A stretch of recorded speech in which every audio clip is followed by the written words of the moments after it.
검찰이 지난 대선 당시 윤석열 대통령의 수사 무마 의혹을 보도한 뉴스타파와 JTBC를 압수수색하면서 강제 수사에 돌입했습니다. 뉴스타파와 언론단체들은 유례 없는 폭거이자 언론 탄압이라면서 거세게 반발했습니다. 김혜린 기자입니다. 뉴스타파 건물에 들어가려는 검사와 수사관들을 직원들이 겹겹이 막아섭니다. 허위 인터뷰 의혹에 휩싸인 화천대유 대주주 김만배 씨 녹취를 지난 대선 직전 보도한 뉴스타파 한모 기자에 대해 검찰이 압수수색에 나서자 대치가 벌어진 겁니다.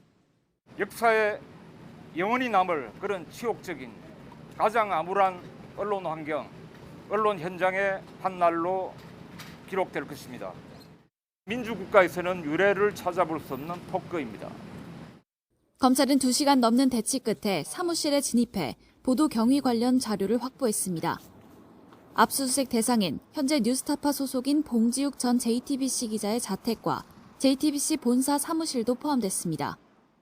JTBC 소속이던 봉 기자는 대선을 앞둔 지난해 2월 윤석열 대통령의 수사 무마 의혹을 제기하면서 이를 부인하는 대장동 대출 브로커 조우영 씨의 진술을 고의로 빠뜨렸다는 의혹을 받습니다.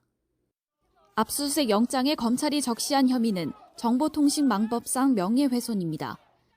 이들이 대선 직전 허위 사실을 보도해 여론을 호도하고 윤 대통령의 명예를 훼손했다는 건데 당사자들은 의혹을 정면으로 반박하고 있습니다. 그 부분에 대해서 반론을 충분히 모시고 이런 부분을 인정한다 하더라도 그 사건이 없어지는 겁니까? 수사무마에 대한 의혹이? 반면 검찰은 언론의 의혹 제기를 무리하게 수사하는 게 아니냐는 지적에 악의적인 왜곡 보도가 있었다는 정황을 확인해 강제 수사에 나선 거라고 거듭 강조했습니다. 형법상 명예훼손 대신 사람을 비방할 목적이 구성 요건인 정보통신망법상 명예훼손을 영장에 적시한 것 역시 허위 보도 정황이 확인됐기 때문이라고 설명했습니다. 검찰은 해당 보도들을 뒤따른 언론사 보도에 관해서도 제기된 의혹 전반을 확인하겠다고 밝혔습니다. 아울러 해당 죄가 피해자 의사에 반해 처벌할 수 없는 반의사 불벌죄인 만큼 수사와 공판 과정에서 피해자인 윤 대통령 의사를 확인할 방침입니다.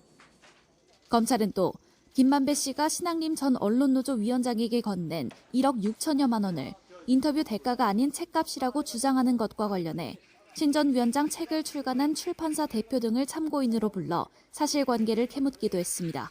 YTN 김혜린입니다.